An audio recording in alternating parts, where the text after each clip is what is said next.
son have a rap record about this news. And I pray y'all listen to it because it's true. Y'all please listen to it. Justice will be served in the blood of Jesus. What happened in the video that I was shot? Huh?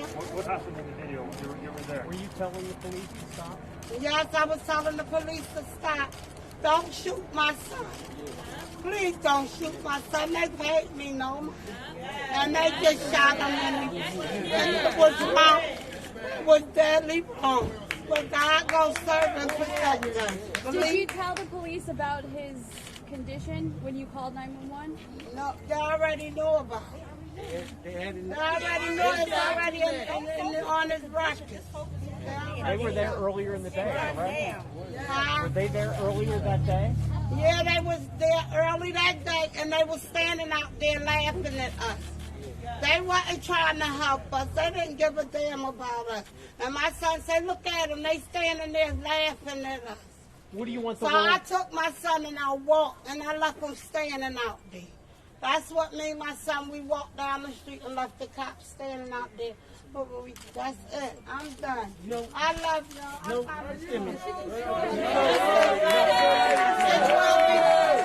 Now, would you just asked the question, right? No, hold on.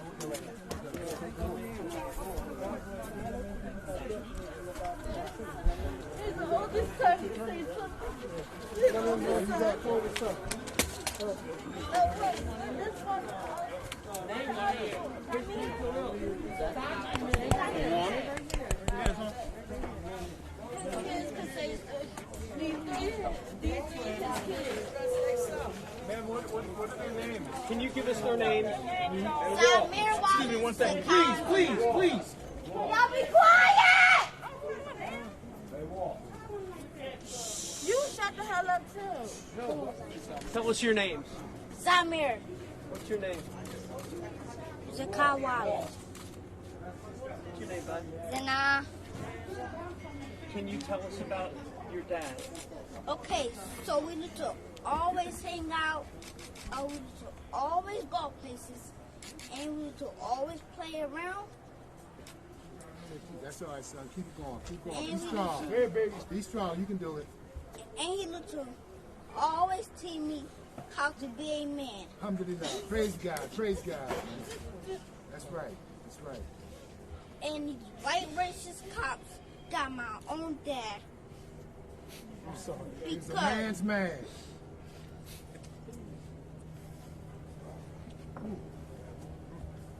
And black life still matters. Amen. It's good, man. It's good, Stay strong, man. Yes, King. That's it. Good job. Good job. Very good, son. Anything else we can help you with this evening? Very good. Dominique. Dom. Just give them your full name, please. Just give them your full name. Dominique Wallace. How do you spell Dominique? Q-U-E on the end. I'm sorry? Walter's mother is Dominique. No, Walter's mother's Cat. Kathy. Cat, yes. With a K or? See. Anything else?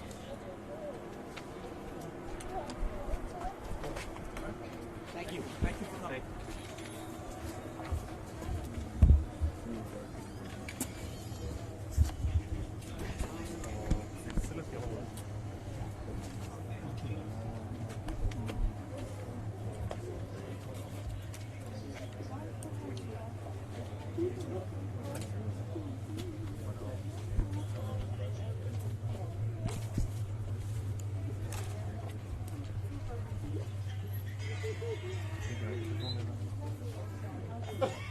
Anybody have any last minute questions before we 9 children, and he was married. The young lady who just spoke so eloquently before you is his wife. I know that's not popular because sometimes you look upon folks and you think, well, maybe that's a wifey or a baby mom. No, that's his wife. He married that woman. He made her honest. And That's why her last name is Wallace. That's Dominique Wallace's wife. What were some of his passions? To live, I can tell you that for certain. Come on, right? And one of his passions, clearly, from this young soldier who just stood in front of me, was to raise his children. And I didn't have to know him to see that. I see the offspring. I see the product of his work. And so when your kid can stand up in front of cameras and lights and speak that 24 hours after you were murdered on the streets, essentially in front of him, because it's all over social media, the kids are exposed to it. If your kid can be that solid 27 hours later, I know that one of his passions was pouring into his sons, that's for sure. The mother mentioned something about the phone call and how she mentioned something maybe that he had some mental issues that the police knew already. Can you clarify that? What happened in the phone call? With respect to the mental issues, and you saw one family member was emotional about it because it can be used disparagingly. But my client was a mental health patient, and I say that because it's not disparaging. As a matter of fact, I wonder where are these special interest groups that usually come out of the woodworks during these times. If he had some fancy capital letter acronyms behind him, people would be all out of the woodworks and championing his cause. The man was suffering. He was on doctor's care. He was on a regimen of lithium, etc. And so, and the police were here earlier that day. And I find it extremely, it's emotionally taxing to think about how you could call for assistance and wind up with the people who you called killing you. I can't even conceive the concept. I just can't. Shaka, who called police the third time? The third time, the police were called by his brother. His brother called the police, and, let's strike that. Time out. Very good question. Let me answer it properly. Law enforcement was called because they wanted an ambulance to come here. They wanted an ambulance. The police are who arrived first. So the call that was initially put into 911 dispatch was for medical intervention. That's what it was for. The police are who arrived. And then you see what happened. Medical intervention was still needed because he got medical intervention was still wound up being needed. You understand me? So the ambulance never made it.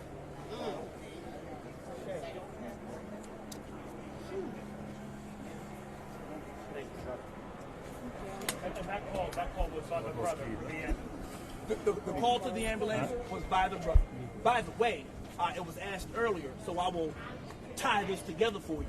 The ambulance was called by the brother, and then his beloved wife, who you met just a moment ago, told the police officers that he was in crisis.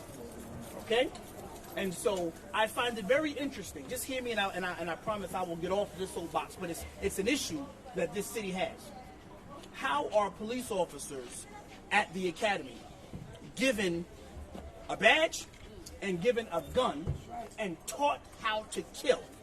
There is no priority placed on less than lethal options. I find it very interesting that you can go to the academy and you're taught how to be an assassin, essentially.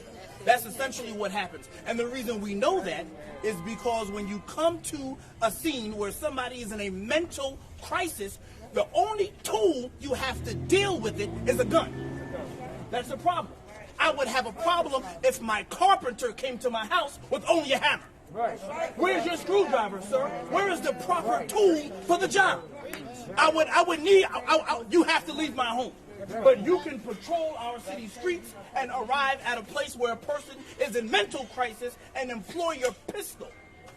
I have a problem with that. And I tell you this as well. The police department should have a problem with that because they are setting their officers up for failure. If you ill-equip someone and ill-train someone, woe unto police officers. I'm not saying anything disparaging, particularly at this moment, against the officers who did the shooting because they were ill-prepared. They were sent into a situation ill-prepared. They didn't have the training and they didn't have the tools to do the job effectively. And as such, a man was murdered.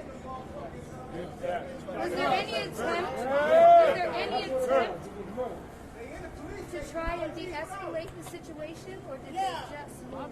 You and I, this is the beauty of these particular moments here. You and I saw together, with our collective five senses, we saw the attempt to de-escalate the situation, which was guns out, unsheathed from their holsters, you're already going down the wrong road. That's right. And I find it very interesting that I have to draw an analogy here. I find it very interesting that certain situations that do not require de-escalation, that require strictly apprehension, like when you were going to arrest Dylan Roof, after he massacred everyone in the church, you somehow wind up taking him alive and going to get a bite to eat. And you put a vest on him to make sure nobody else hurt. But then when the people in this community dial 911 to the Philadelphia Police Department, they have ill-trained, ill-equipped officers who have no crisis intervention skills. Respond to the scene, and as you heard from his beloved mother, laugh at you because they don't understand what's going on. And after the laughing is done, crying starts. Crying starts. Shaka, from the very beginning, the initial call to what we saw with the shooting at the very end, how long was that entire ordeal from the very beginning to the end? We saw the last part, unfortunately. I don't have that answer, and I want to answer you appropriately. I don't have that answer in terms of the exact time of the call. All right, but we saw the witching hour. Right, we saw the most crucial moments of that entire interaction, which was by my own eyes, and I trust my eyes. I know sometimes, the police, they have things on the screen, they want, my lying eyes to deceive me. But I believe my eyes, I trust my eyes, and I know what I saw. And I saw a man get gunned down with at least a car and a half length in between, who was not charging and was not lunging at police, who was in a mental health crisis, and they were notified of that on at least 3 previous occasions on the same day. I have problems with that. What is your message to the Philadelphia police? I just gave it to you. That's the message.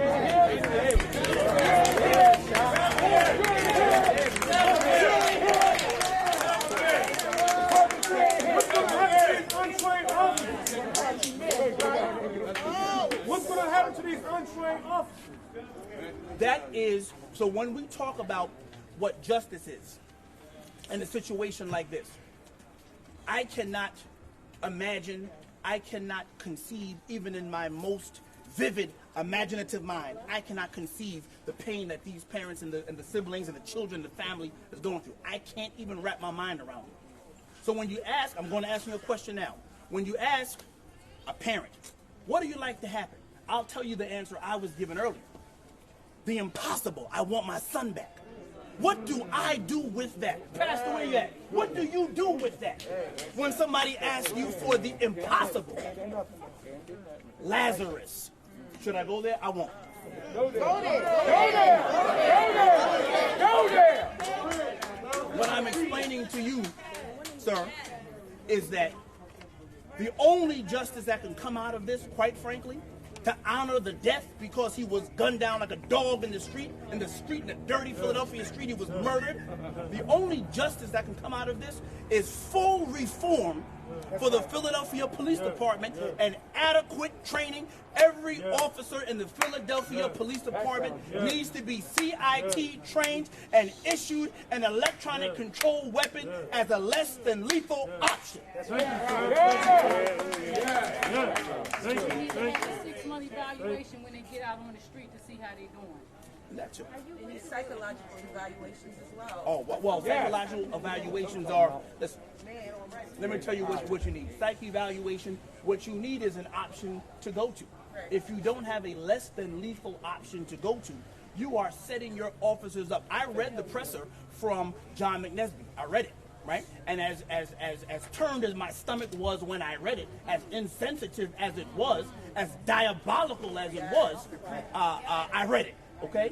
And what I'll say is, if you care so much about your police officers, you care so much about them, you want, I'm sure you were there patting backs and it'll be okay, we're going to stand by you, the FOP's got your back. I'm sure all that took place. If you really have the back of your police officers, stop sending lambs to slaughter in terms of sending them out without the proper training, education, and equipment.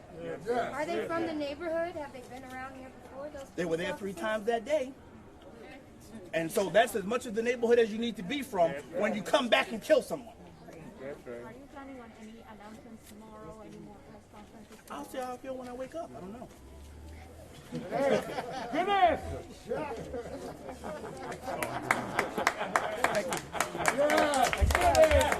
Yeah, take that one. Yeah. Come on, stop this.